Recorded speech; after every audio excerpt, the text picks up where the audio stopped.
Bonjour à tous, je vous propose qu'on démarre notre session organisée par l'Alliance IL France.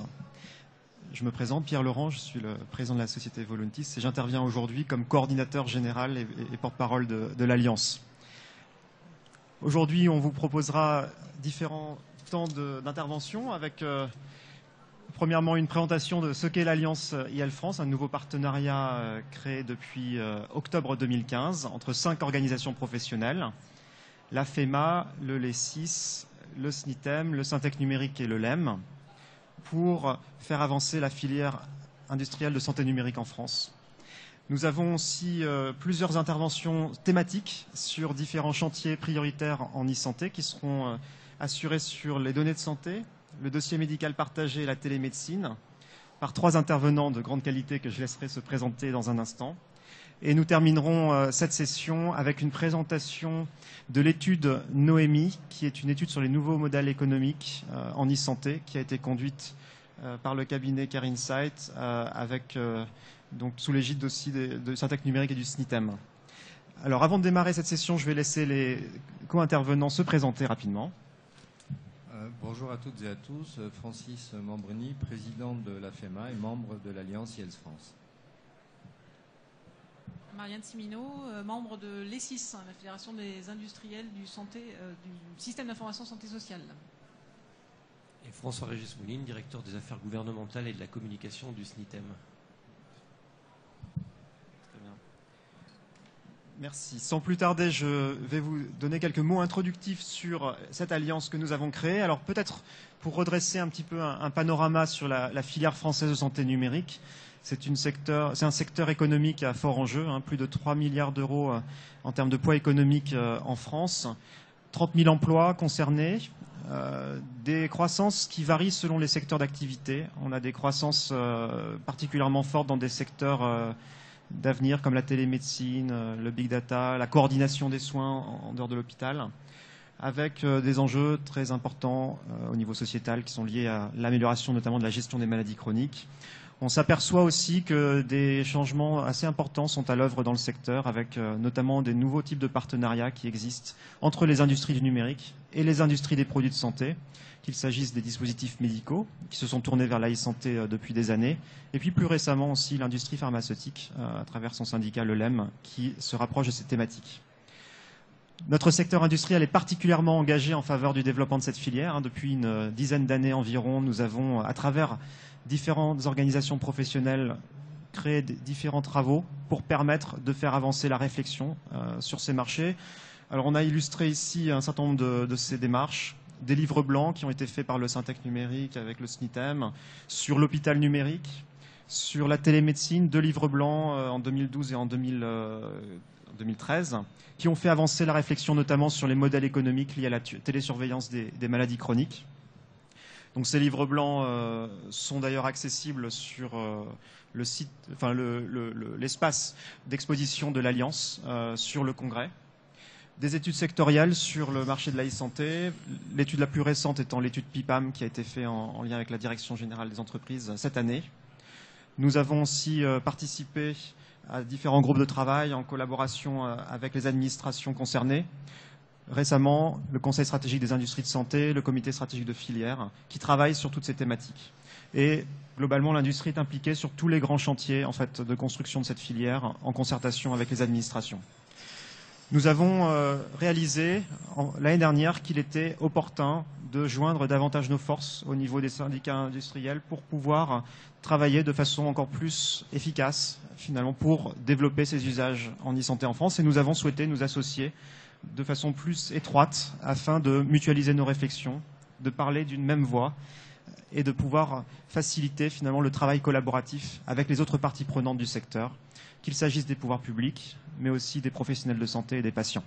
C'est ce que nous avons voulu créer à travers cette alliance qui n'est pas une nouvelle forme juridique, ce n'est pas une nouvelle fédération, c'est un partenariat innovant entre 5 organisations que nous représentons à travers un comité de pilotage et qui donc parlent désormais d'une même voix sur des sujets d'intérêt commun qui sont considérés comme prioritaires aujourd'hui pour la filière.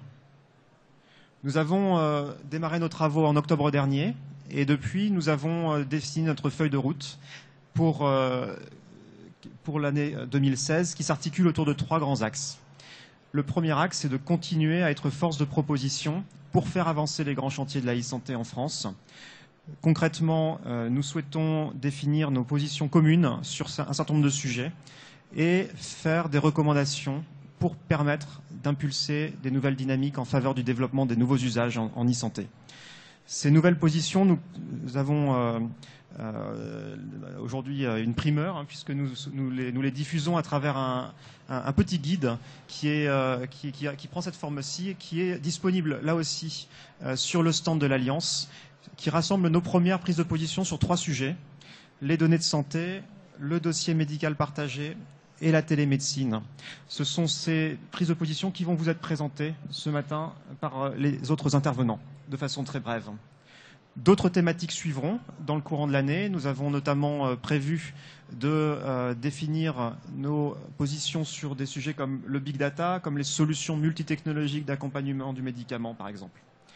Concrètement, nous voulons continuer à faire avancer le débat public, avec cette fois aussi une portée plus importante de nos prises de position, grâce à cette voix unifiée et rassemblée, puisque quand on regarde nos organisations professionnelles, eh bien, elles rassemblent la quasi-totalité des acteurs industriels qui, dans le secteur privé, œuvrent pour créer ces solutions de e-santé en France. Nous avons un deuxième axe de travail prioritaire qui est de co-construire les grands chantiers de l'e-santé au sein d'une nouvelle gouvernance. Alors aujourd'hui, on s'aperçoit qu'il y a un ensemble de groupes de travail qui sont déjà à l'œuvre sur différents sujets, différents espaces de concertation. Il nous semble quand même important que pour avoir une vraie impulsion en France, eh bien, on travaille sur de nouveaux espaces de gouvernance avec une stratégie plus affirmée en matière d'e-santé. Et nous attendons donc avec impatience aussi les prises de position publiques de la ministre sur le sujet, qui a annoncé qu'elle révélerait prochainement les grands axes de sa stratégie e-santé 2020. Nous estimons que cette stratégie doit s'accompagner de nouveaux espaces pour travailler ensemble et de travailler avec l'ensemble des parties prenantes, c'est-à-dire pas seulement les administrations et les industriels, mais aussi évidemment les représentants des professionnels de santé et des patients. Ce n'est qu'au prix d'une co-construction que nous arriverons à faire émerger ces usages d'une façon généralisée en France, au-delà de quelques pilotes et d'expérimentations ici et là. Concrètement, nous faisons des propositions aujourd'hui auprès des administrations pour instaurer ces nouveaux modes de gouvernance et créer ces nouveaux espaces de travail. Le troisième axe, pour nous, c'est promouvoir cette filière d'e-santé.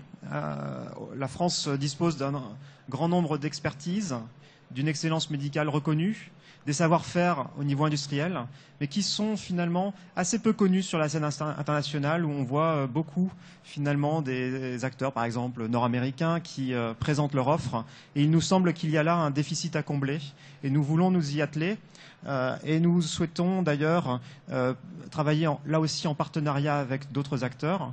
Pour ce qui concerne l'international, par exemple, eh bien, nous avons déjà des relations établies avec Business France, pour nous permettre ensemble de travailler sur des secteurs à l'export prioritaires. Donc, nous avons des actions de communication qui vont être menées dès 2016 pour participer à des congrès. Par exemple, en octobre prochain, à New York, les Med Startup Days, organisés sous l'égide de la Galien Foundation et de Business France, permettront à une délégation de start-up françaises actives en e-santé de pouvoir présenter leurs solutions à des grands donneurs d'ordre américains. Nous avons aussi, en janvier dernier, à la conférence JP Morgan Healthcare à San Francisco, pu commencer à présenter aussi les savoir-faire français en la matière. Et il nous semble que c'est très positif que la French Tech s'oriente aussi vers les technologies médicales innovantes, au-delà de son premier secteur, du numérique. Et nous souhaitons pouvoir accompagner cette évolution pour faire briller davantage nos savoir-faire. Ce qui passe aussi par un recensement de l'offre en France. Il n'existe pas aujourd'hui de catalogue de l'offre e-santé facilement visible pour des acheteurs de solutions à l'export, et nous souhaitons pouvoir enrichir cette réflexion pour pouvoir faciliter l'accès au marché des solutions de nos entreprises, à la fois en France et sur ces marchés internationaux qui, partout dans le monde, sont en très forte croissance sur ces différentes thématiques. Voilà en quelques mots finalement une présentation globale de l'Alliance. Donc les entreprises, en fait, ne sont pas adhérentes elles-mêmes de l'Alliance. L'Alliance est un partenariat finalement d'organisations professionnelles. Donc les entreprises sont adhérentes de chaque organisation qui elle-même travaille de façon concertée au sein de cette nouvelle forme de partenariat. Maintenant, nous souhaitons vous proposer de vous présenter finalement 3 premières positions que nous avons prises sur des sujets qui nous semblent prioritaires au niveau sectoriel. Alors, nous allons évoquer dans un premier temps l'accès aux données de santé.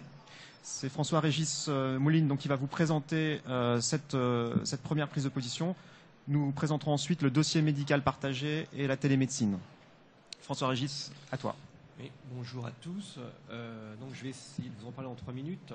L'accès aux données de santé, déjà de quoi parle-t-on? En fait, on parle de bases de données médico-administratives. Et la finalité de tout ça, c'est une finalité extrêmement importante, puisque c'est la promesse d'un meilleur suivi des patients, d'une meilleure connaissance des pathologies, une meilleure compréhension donc de ces pathologies, une plus grande efficience de notre système de santé. Donc c'est quelque chose de tout à fait essentiel de pouvoir avoir un accès à ces données de santé. Alors en France, l'existence de ces données au début servait surtout à la gestion de notre système, et en particulier de notre système d'assurance maladie. Mais maintenant, on voit qu'on a un gisement, et en France, on a la chance, on a certainement la base de données la meilleure, en tout cas l'une des meilleures du monde. Et donc, on va pouvoir utiliser ces données à des fins également d'une meilleure efficience, encore une fois, des soins, et puis, évidemment, à des fins de santé publique. Alors, ces bases de données, oui, en 2 mots, je vous en donne 2 exemples. Peut-être les connaissez-vous, c'est ce qu'on appelle le SNIRAM, par exemple, qui est donc le système national d'information interrégime de l'assurance maladie, et qui va contenir énormément d'informations, notamment sur les parcours de soins, sur des patients, sur les dépenses de santé, etc. Vous avez également une autre base qui est assez connue, qui est le PMSI, qui est le programme médicalisé du système d'information hospitalier, et qui, lui, va donner énormément d'informations sur l'activité des établissements de santé. Et vous savez qu'on est dans un système avec la T2A où c'est tout à fait essentiel. Récemment, il y a eu une loi dont vous avez dû entendre parler, qui est la loi de modernisation de notre système de santé, et un article qui maintenant porte le numéro 193, qui était plus connu sous le nom de l'article 47 quand il a été discuté, et qui visait à fixer un cadre d'utilisation pour ces données de santé. Alors, je vous donne la position de l'Alliance ici, c'est que certes, effectivement, il y a eu l'intention est extrêmement louable, et je dirais plus que louable, c'est important de pouvoir fixer un cadre, et notamment de garantir la sécurité et la confidentialité d'accès aux données. Mais globalement, les membres de l'Alliance estiment qu'il y a eu une crainte qui nous est apparue disproportionnée sur une utilisation abusive des données. Et que du coup, la loi qui en ressort, en tout cas l'article 193, est sans doute plus fermé qu'il n'aurait pu l'être. Et voilà, c'est un regret qu'on a à ce stade. Maintenant, les choses pourront certainement évoluer. Je pense que les craintes disparaîtront au fur et à mesure de l'utilisation, et on verra qu'elles étaient complètement disproportionnées. Le second point, je vous donne quelques exemples d'utilisation de ces données. Et ils sont multiples, ce sont des matériaux précieux notamment en matière d'épidémiologie, pour aider les chercheurs en santé, pour bien sûr contribuer à l'élaboration de politiques de santé publique, identifier des parcours de santé, comme je l'ai dit, c'est le cas par exemple des données du SNIRAM, avoir une meilleure connaissance des pratiques médicales, ce qui est tout à fait indispensable si on veut réformer l'organisation de nos soins, et vous savez que c'est un sujet éminemment important à l'heure actuelle, avec notamment tout ce qui va être les notions de virage ambulatoire ou de plus grande coordination entre ce qui se passe à l'hôpital, ce qui se passe en ville, ce qui se passe au domicile. Et puis, c'est permettre aux entreprises et aux producteurs de santé de répondre à des demandes qui sont faites par l'autorité publique. C'est quelque chose, si je prends le domaine des dispositifs médicaux que je représente plus particulièrement, on manque d'un certain nombre de données, et c'est extrêmement important qu'on puisse avoir accès à ces bases, parce qu'on ne dispose pas, nous, de bases de données comme le GERS, par exemple, dans le domaine du médicament, et c'est très important qu'on puisse pouvoir accéder à ces bases de données. Et ces bases de données permettent des renseignements sur la sécurité des produits de santé, et dans ce domaine-là, il y a des obligations qui sont, vous savez, des exigences qui sont de plus en plus importantes, qui sont demandées aux producteurs de produits de santé. C'est également des données en matière d'efficacité et de suivi en vie réelle de ces produits, qui sont demandés notamment par la Haute Autorité de Santé ou le Comité économique des produits de santé.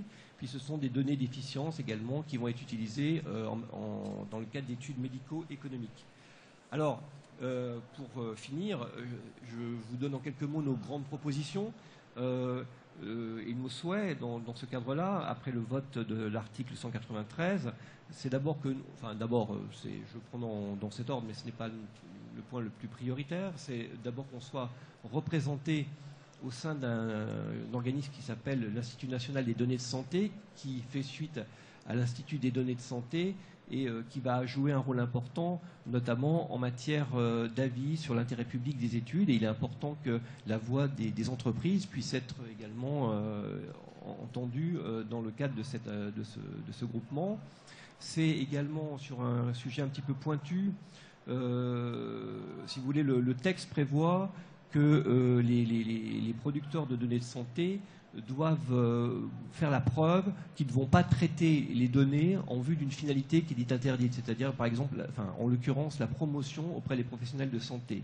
Et nous, on demande à ce que la preuve qui doit être rapportée soit rapportable, en quelque sorte, soit possible à établir, et il faut absolument que dans la façon dont le texte va être appliqué, on puisse rapporter cette preuve, parce que si on met en place des textes mais qu'à la fin ils ne sont pas applicables, ça devient un peu compliqué. Également, il est important qu'on puisse y avoir une mise en place d'une procédure d'accès simplifiée pour l'accès à des données qui sont des données à très faible risque en réalité de réidentification, qui sont des données du PMSI, qui sont désidentifiées, comme on dit, et agrégées. Et c'est important, notamment également là dans notre domaine, parce que ça permet d'avoir une meilleure connaissance, notamment des actes qui sont pratiqués à l'hôpital, et donc de pouvoir améliorer les soins et l'organisation des soins. Enfin, dernier point, mais ça c'est prévu par les textes et il va falloir y travailler avec l'ensemble des parties prenantes, c'est la mise en place de ce qu'on appelle des autorisations cadres qui vont permettre d'avoir des délais, notamment d'autorisation CNIL, qui soient raccourcis lorsque on est dans des traitements qui relèvent d'un même organisme ou qui ont des finalités identiques. C'est ce qu'on appelle des autorisations uniques, par exemple.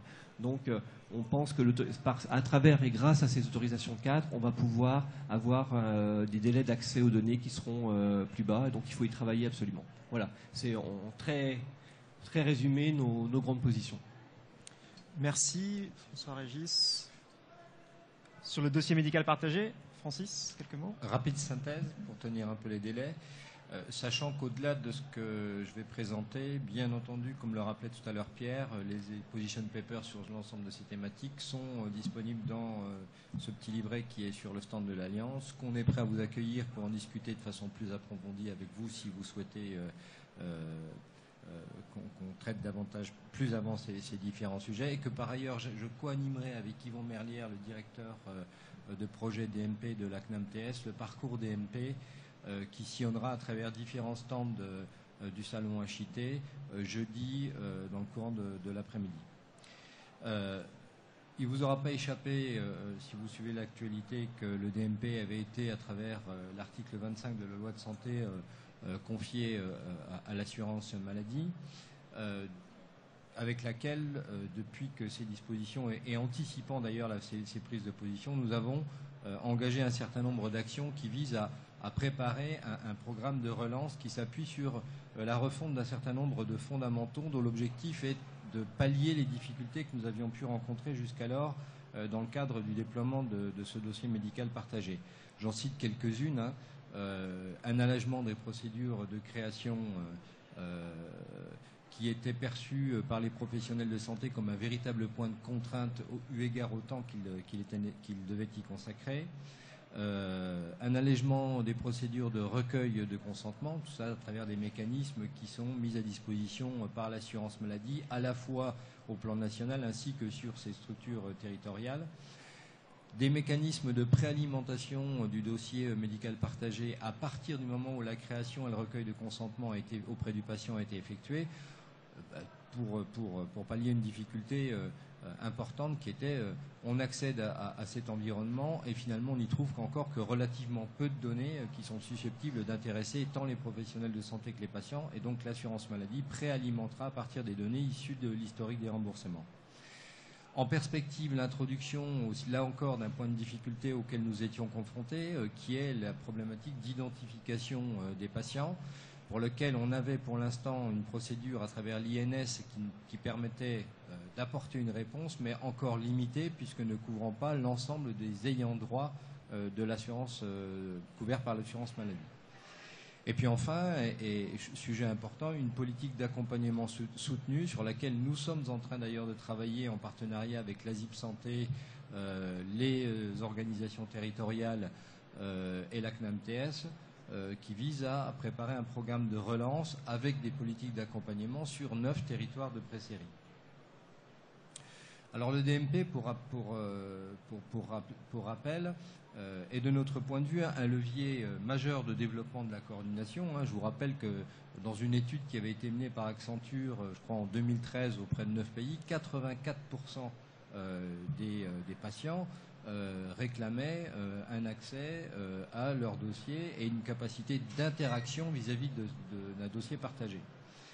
Et bien sûr, le DMP est là pour être en capacité, à travers la contribution des différents producteurs d'informations, de centraliser des sources d'informations multiples. C'est aussi, et ça ne nous a pas échappé, ce qui a motivé un engagement d'une grande partie aujourd'hui d'industriels sur ce sujet, c'était un levier majeur d'urbanisation et de structuration des systèmes d'information de santé. Parce que le DMP prend appui, et c'est d'ailleurs à travers la mise en œuvre du DMP que le cadre d'interopérabilité des systèmes d'information a pu commencer à prendre place dans l'écosystème français, à travers le portage de normes, de standards qui sont éprouvés dans le domaine de la santé, et pas exclusivement sur le périmètre français, puisqu'on est là sur un champ de standardisation et de normalisation qui est complètement international. On prend appui sur HL7, sur IHE.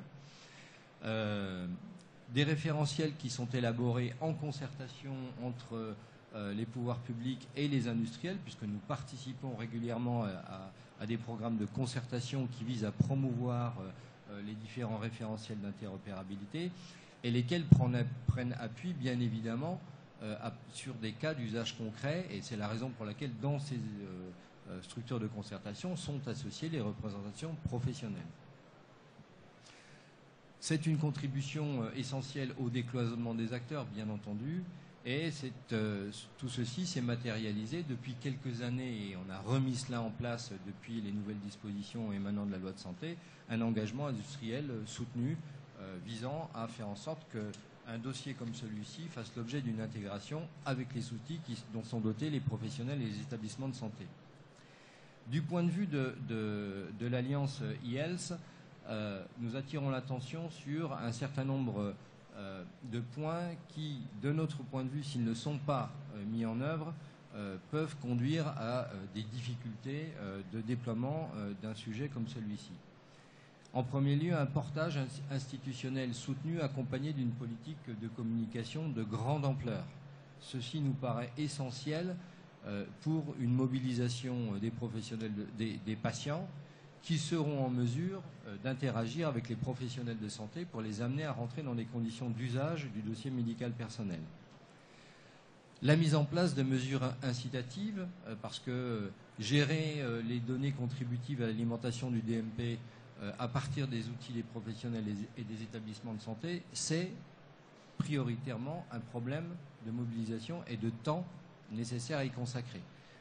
Qui dit temps dit mécanisme d'incitation. Je sais que dans les négociations conventionnelles qui se sont ouvertes il y a quelques mois maintenant entre les organisations professionnelles et l'assurance maladie, cette question d'incitation financière aux usages du DMP est dans le débat qui a pris qui a pris naissance en février dernier.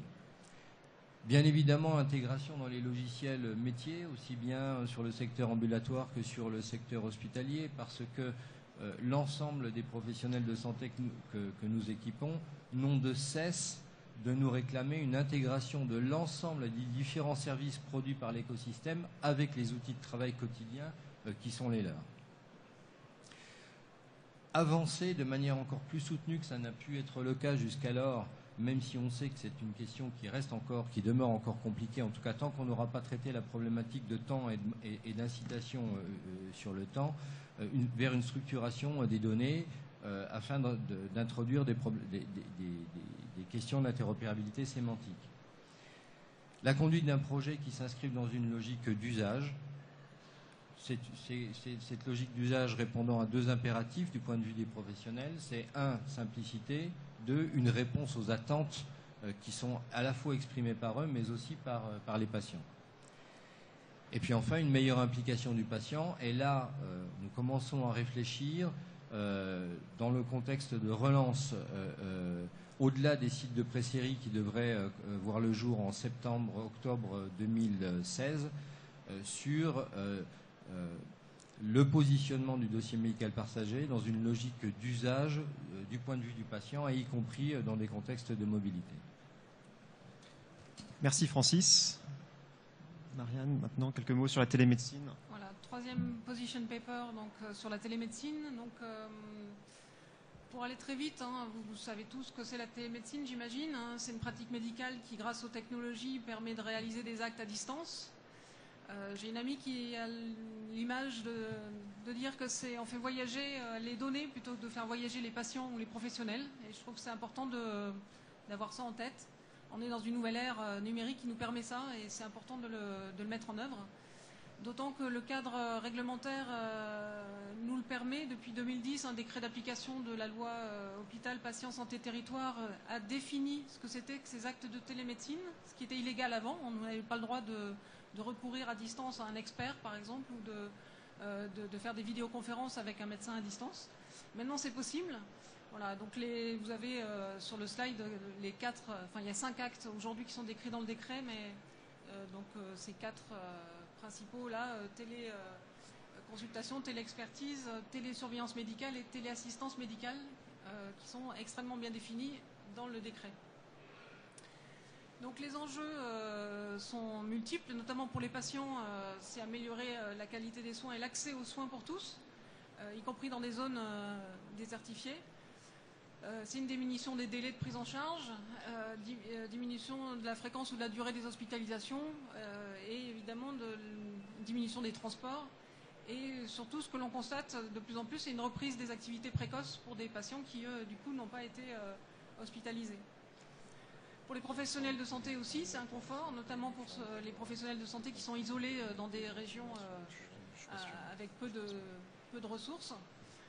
C'est des pratiques professionnelles qui sont sécurisées et décloisonnées entre la ville et l'hôpital, et entre le social et la santé. Et donc ça donne lieu à de nouvelles formes de collaboration. Et pour les pouvoirs publics, ça permet de mieux aménager le territoire en fonction justement des ressources et des spécificités locales, et d'optimiser les dépenses. Voilà. Et on pourrait rajouter que pour nous les industriels, ce qui est important aussi, c'est la création d'emplois, pas seulement pour nous les industriels, mais aussi pour les professionnels de santé autour de ces nouvelles pratiques. Alors la France a beaucoup d'atouts sur le sujet. Donc comme je l'ai dit, un cadre réglementaire qui est robuste, c'est assez rare dans le monde, donc pour être souligné. Des méthodologies d'évaluation qui sont robustes, hein, donc la Haute Autorité de Santé, l'ANAP ont mis en place des méthodologies qui permettent de mieux mesurer ce qui se passe dans ces actes de télémédecine. Des projets matures, on met en avant souvent nos équipes médicales au plan international. On peut mettre aussi nos industriels qui sont à la pointe de la technologie sur le sujet.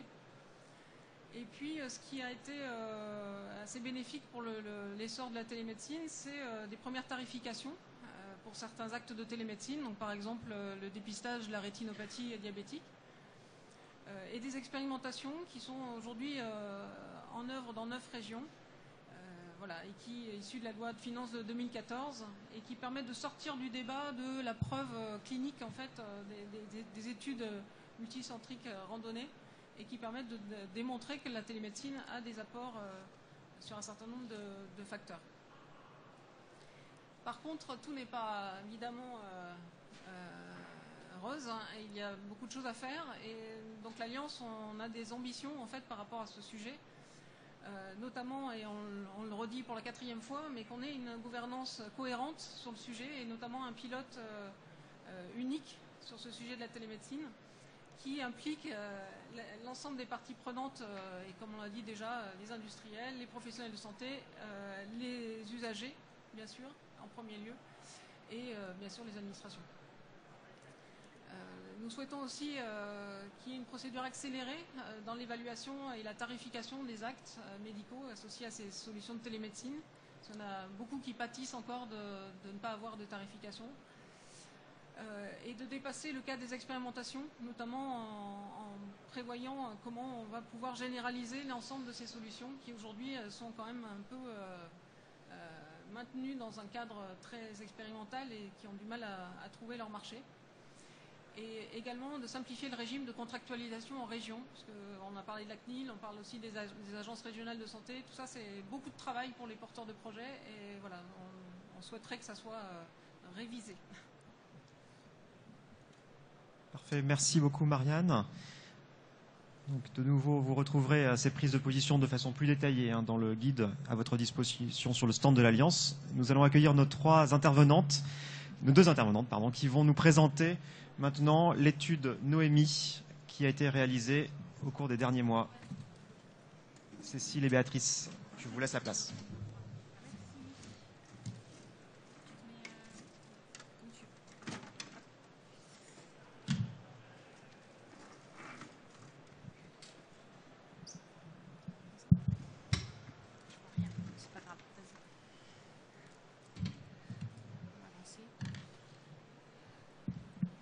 Bonjour.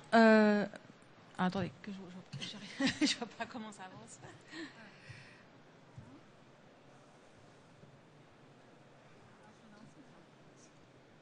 On cherche notre présentation. Parce Pierre.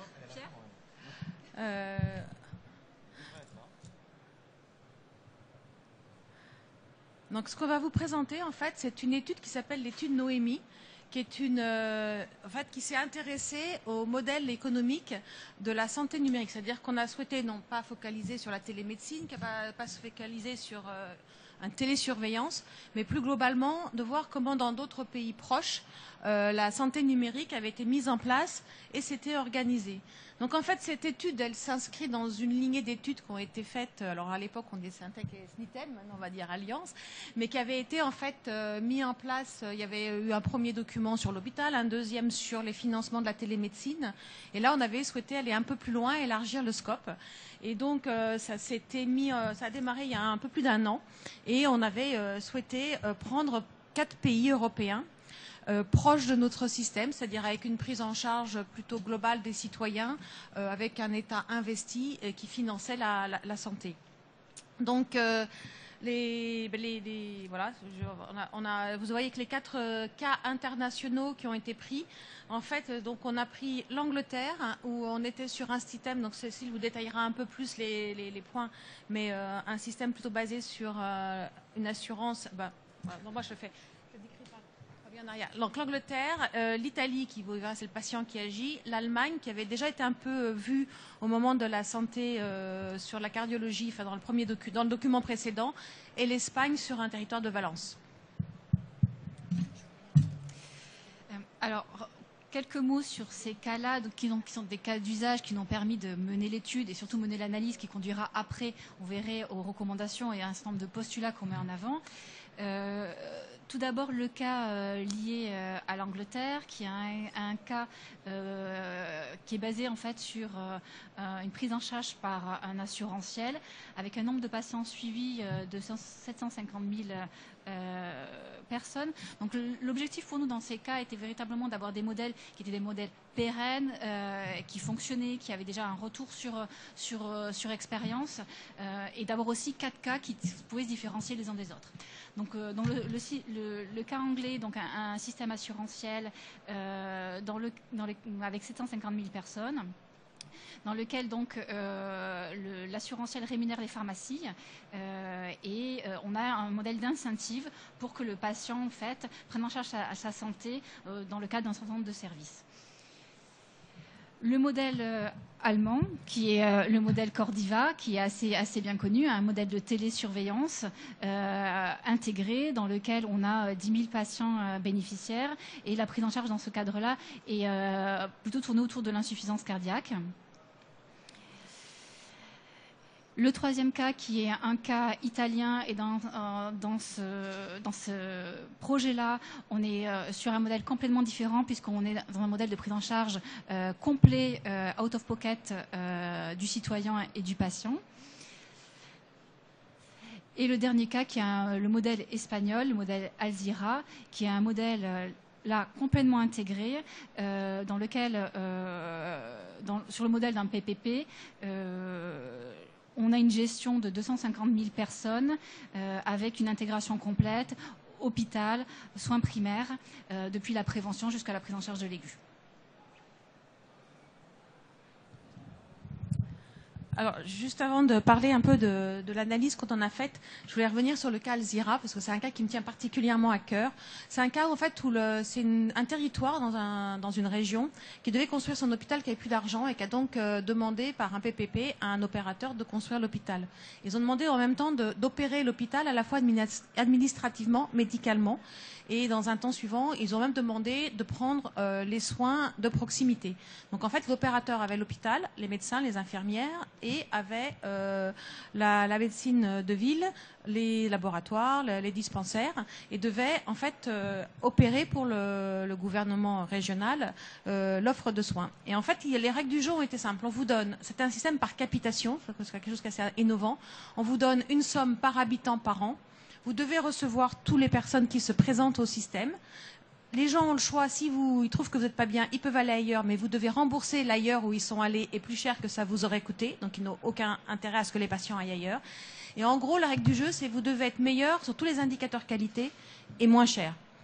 Et ça a démarré en 98, ils ont eu toute la santé en 2003, ils sont toujours existants. Et c'est un système qui en fait a fait des petits et qui aujourd'hui a comme responsabilité, non pas la maladie des personnes, mais la bonne santé de la population, et qui donc commence à faire, par exemple, de la formation dans les écoles. Puisque pour eux, l'intérêt, c'est que les gens aillent bien, et ils touchent de l'argent. Enfin, ils sont plus riches quand ils vont bien, et ils sont moins riches quand ils sont malades. Voilà. Donc c'est juste un système qui interpelle pas mal, et qui, bon, vous allez voir dans les analyses aussi, nous a un petit peu aussi structuré. Là, c'est juste pour dire en fait qu'on dans ces mises en place de solutions numériques, on retrouve en fait différents types de niveaux de partenariat entre industriels et donneurs d'ordre institutionnels. Et on voit que en fait, pour que ça marche bien, il faut aller de plus en plus vers une stratégie commune, partagée, et avec en fait des objectifs communs et une transparence entre les acteurs. C'est-à-dire que si on ne parle que de technologie, je vous achète du réseau par exemple, là globalement ça va être un appel d'offres standard, c'est la couche basse, il n'y a pas besoin de grandes vues communes. Par contre, si on commence à dire nos objectifs sont communs, on veut travailler ensemble sur des solutions qui vont apporter des services et peut-être des rémunérations aux services ou à la capitation ou au forfait, on est dans un partage de transparence et d'objectifs qui doit être beaucoup plus réel que ce qui est et ce qui un peu illustre nos cas. Par exemple, le cas Alzira, qui est l'extrême, la stratégie a été complètement partagée, voire presque déléguée, avec simplement nous ce qu'on veut, c'est que ça marche en gros. Donc on est bien dans un nouveau mode de fonctionnement entre, j'ai pas le bras, c'est long, entre les industriels et les donneurs d'ordre institutionnels. On a voulu aussi, alors c'est le schéma veut ce qu'il vaut, on a aussi dit finalement ce qu'on voit à travers ces différents cas, c'est clairement une évolution de la chaîne de valeur. Ce que vous avez dans le aujourd'hui, c'est un système de santé en fait construit par rapport à ce qu'étaient les grands objectifs du début du XXe siècle. C'est prendre en charge les patients aigus, qui souvent avaient des pathologies infectieuses. C'est de dire en gros, j'ai quelqu'un qui va bien, donc c'est la première partie. Je m'en occupe pas, et quand il tombe malade, je le guéris. Donc on a une somme verte qui augmente, mais qui va diminuer à nouveau quand la patiente va aller mieux et augmenter souvent en fin de vie. Par contre, le patient chronique qui est tout le temps malade rentre pas vraiment dans ce mode de prise en charge. Et aujourd'hui, on voit bien que les patients chroniques voient personne tant qu'ils sont dans la prévention ou entre les décompensations et coûtent très cher quand ils doivent décompenser. Et ce qu'on préconise, c'est de rentrer dans des modes de prise en charge continue. Donc c'est le deuxième schéma. Alors les surfaces sont pas analysées, hein, c'est juste pour expliquer et de commencer à avoir des actions financées au niveau du préventif, c'est-à-dire de prendre en charge les gens de façon continue, de leur apporter des informations, de la prévention, de l'accompagnement, du coaching. Et donc on est complètement dans tous ces outils numériques qu'on a identifiés pour pouvoir en fait ne pas être face à ces grandes décompensations qui coûtent très cher et qui sont à la fois délétères pour le patient parce que c'est jamais drôle d'être aux urgences, en réa et tout ça, et délétères pour le système de santé parce que ça coûte très cher. Donc c'est une nouvelle chaîne de valeur, que ça soit finalement adressé en Italie par le patient, en Angleterre par des assurances et des industriels, et en Allemagne par des industriels. En Espagne, ça reste l'État à travers son PPP. Dans tous les cas, l'idée c'est de dire agissons en amont, offrons des soins ou la prévention aux personnes avant qu'elles ne décompensent, qu'elles coûtent très cher et elles soient très malades. Et donc, c'est vraiment une nouvelle façon de voir la chaîne de valeur et de concevoir les soins. Alors, ce qui veut dire aussi, c'est qu'on a des nouveaux modes derrière. Tout ce qui va être prévention et bien-être, aujourd'hui, on voit que c'est plutôt ce qu'on appelle du B2C, c'est-à-dire l'industriel va aller vers le grand public, dans beaucoup de cas, sauf peut-être l'Espagne. Mais on voit bien que dans ce cas-là, c'est un entrepreneur privé qui va prendre en charge un peu cet aspect. Donc ça va être la personne elle-même, comme en Italie. Ça va être une entreprise, quand on fait de la bonne gestion, on aide les gens à être en bonne santé dans les entreprises, ou ça va être l'assureur privé, la mutuelle. Par contre, on rentre dans le monde de la santé et dans du B2B, donc on s'adresse à un système, donc aux payeurs, quand on est dans la maladie et la décompensation. Donc on a cette difficulté de voir comment on peut aujourd'hui gérer l'ensemble de cette chaîne de manière homogène et comment on peut adresser, faire peut-être que ce ne soit pas uniquement des acteurs privés qui prennent en charge le préventif et l'éducation des personnes. Donc, on s'est dit après la question suivante, c'est bon, maintenant on a vu ces modèles, ils sont très intéressants, mais comment on fait pour les appliquer en France ? Parce qu'on n'est pas loin, on est dans des valeurs assez similaires, mais l'idée c'est de voir si on peut appliquer ce mode d'organisation en France.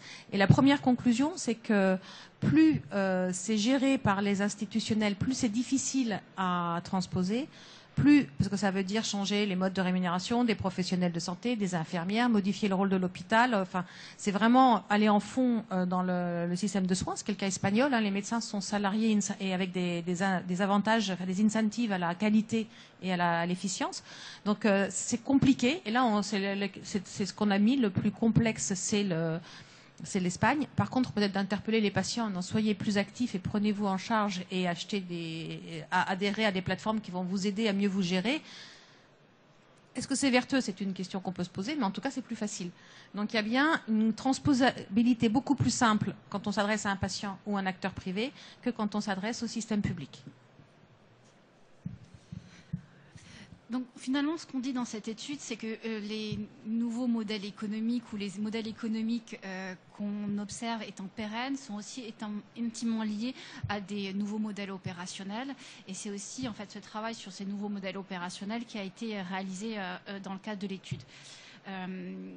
Ce qu'on a souhaité également mettre en avant dans le cadre de cette étude-là, c'est que suite à cette analyse, on est en capacité de dire aujourd'hui il y a 3 grands postulats qui se dégagent, qui posent les bases de ces modèles opératoires et du coup des modèles économiques qui vont avec. Le premier postulat est lié, le numérique est irréversible, ça paraît évident de le dire, mais c'est pas forcément dans la tête de tout le monde, et c'est les bases, les fondamentaux, le fondamental qu'on affirme aujourd'hui. Donc les usages du numérique font partie de notre vie quotidienne, en tant que citoyen, en tant que parent et donc en tant que patient. Et l'ergonomie des outils est aujourd'hui un sujet indispensable. Donc il ne s'agit plus de se dire est-ce qu'on va vers la e-santé, est-ce qu'on ne va pas vers la e-santé. On va forcément vers la e-santé, mais la question repose plus comment est-ce qu'on va vers la e-santé. Le postulat numéro 2 est lié à ce que Béatrice introduisait et expliquait tout à l'heure. On est dans un changement de logique. On n'est plus vers une prise en charge de l'aigu. On est sur une dimension de prévention, sur une prise en charge dans la continuité. Donc on voit apparaître du coup là des nouveaux modèles, des nouveaux acteurs qui donc interviennent à différents niveaux de la chaîne de valeur ou dans sa totalité. Et on le voit sur les différents cas. On a des patients clients, on a des payeurs privés ou publics qui prennent le rôle de financeurs dans le modèle espagnol notamment. On a des entreprises aussi qui vont avoir un intérêt à ce que leurs salariés soient en bonne santé dans cette dimension de prévention. On va avoir aussi des professionnels de santé qui n'ont plus intérêt à avoir une rémunération à l'acte. Donc on est vraiment dans une dimension de se dire on est dans la prévention. Et donc ça démultiplie finalement les modèles et ça apporte aussi une hétérogénéité dans le schéma client-marché qu'on connaissait jusqu'à présent. Troisième postulat, est-ce qu'on peut encore parler de e-santé versus santé ? Notre conviction, c'est que finalement, la e-santé, c'est la santé. Et donc, on est vers un renforcement avec la e-santé des notions d'efficience. Le numérique est un levier, on ne cesse de le dire depuis de nombreuses années. Et donc, on crée de la valeur. On crée de la valeur avec le numérique et on crée des valeurs pour tout le monde. On crée de la valeur pour les professionnels de santé, on crée de la valeur pour les patients, on crée pour la valeur pour les gouvernances. Et donc, on voit là qu'il y a aussi une notion qui fait son chemin, c'est que sa valeur, en fait, elle est partagée. Alors, je me dépêche un peu parce qu'on m'a fait signe qu'il restait 2 minutes. Donc, suite à ces 3 postulats-là, aujourd'hui, en fait, ce qu'on a voulu également mettre en avant dans cette étude, c'est qu'on ne peut pas dire aujourd'hui, voilà le modèle économique qui fonctionne pour tel cas d'usage. L'exercice est un exercice beaucoup trop complexe. Par contre, on peut identifier des enjeux et des axes de développement qui on estime être prioritaires. Donc, on a identifié 3 axes. Tout d'abord, en numéro 1, faire du numérique le levier pour réussir la transformation du système de santé. Donc on est bien dans un système en transformation et le numérique est un levier essentiel, notamment en travaillant sur l'économie de la data, notamment en réaffirmant les notions d'interopérabilité, soutenir la numérisation des organisations et des pratiques, ce n'est pas toujours le cas encore, et établir le cadre de rémunération de ces nouvelles pratiques. Deuxième axe prioritaire, accélérer l'accès au marché pour les technologies. Donc, il s'agit de faciliter le développement de l'innovation et de l'accès au marché. Et Béatrice pourra éventuellement répondre aux questions sur ce dossier-là. Donc, il s'agit de revoir notamment les questions d'évaluation. Quand on parle d'évaluation, de quoi on parle ? Et ne peut-on pas essayer de traiter le sujet de manière pragmatique et en mettant des bases et en y aller progressivement pour faciliter les repères pour les industriels ? Obtenir bien sûr un consensus sur ces critères d'évaluation. Changer ou se poser la question des instances d'évaluation des innovations en santé. Et une nouvelle fois, établir le cadre de rémunération pour les industriels. Troisième axe, positionner l'innovation au cœur des organisations de santé. Donc on est dans le numérique, oui, on est de la transformation et on est aussi dans des modèles liés à l'innovation. Donc il faut que ça soit au cœur en fait des organisations de santé, pas seulement chez les industriels, en travaillant à la diffusion et les échanges entre l'écosystème. On a notamment aujourd'hui des Living Labs. Identifier des directions de l'innovation et des compétences dédiées. L'innovation est un vrai métier, donc il faut aussi que ça fasse vraiment partie des compétences de l'ensemble des acteurs de l'écosystème. Intégrer les méthodologies dans les formations des 4 dirigeants de santé. Voilà. On parlait il y a quelques années de système d'information, maintenant on parle d'innovation, tout ceci est lié. Et ensuite, favoriser la mise en œuvre, le travail sur la e-santé et la data santé. Je ne vais pas faire la conclusion, je vais faire plutôt petite histoire. Je discutais il n'y a pas très longtemps avec un diabétique qui me dit en gros, je pense à ma maladie toutes les 20 minutes, je vois un médecin un peu moins de 3-4 heures, tout cumulé dans l'année.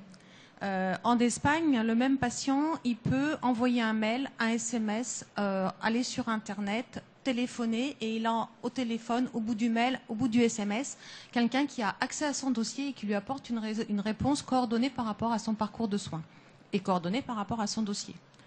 Là, il n'y a pas très longtemps, c'était dimanche dernier, j'étais sur un atelier citoyen, je raconte un peu ça, il y a un monsieur qui me dit moi justement je suis diabétique, ça s'est découvert par hasard. Le médecin m'a donné un paquet d'extros, je l'ai fait mais je ne sais pas quoi en faire. Et finalement, tant que j'ai pas eu mon AVC, personne ne m'a pris au sérieux. Voilà. Donc c'est juste pour dire finalement le numérique dans un cas résout le problème du quotidien, répond de façon souple et on construit cette interaction fluide entre le patient et le système de santé. Dans l'autre cas, on arrive à la surcomplication, nos gros triangles verts de tout à l'heure, l'arrivée aux urgences avec un AVC. Manifestement, il avait bien récupéré, mais on a été à la complication majeure avant de se dire comment on éduque, comment on accompagne, comment on coach et comment on aide ce patient au quotidien. Donc voilà vraiment ce à quoi il faut répondre. Donc on a un peu balayé tous les types de solutions. Et pour l'innovation, parce que c'est mon métier aujourd'hui, maintenant je suis à la tête d'un pôle de compétitivité, on est face à un marché complexe et on dit à nos entreprises de santé numérique, pensez international, démarrer aux US parfois pour pouvoir y arriver, ou passer d'abord par un dispositif qui n'est pas un dispositif médical grand public, qui deviendra dans un deuxième temps un dispositif médical quand vous aurez du business. Donc voilà, c'était juste plus pour passer peut-être sur des petites histoires, mais qui font le quotidien et qui répondent complètement et qui illustrent dans du vécu ce qu'on vient d'expliquer. Je crois que Pierre ne dira pas le contraire sur l'international. Très bien, merci beaucoup pour cette présentation de l'étude. Merci pour votre attention à tous.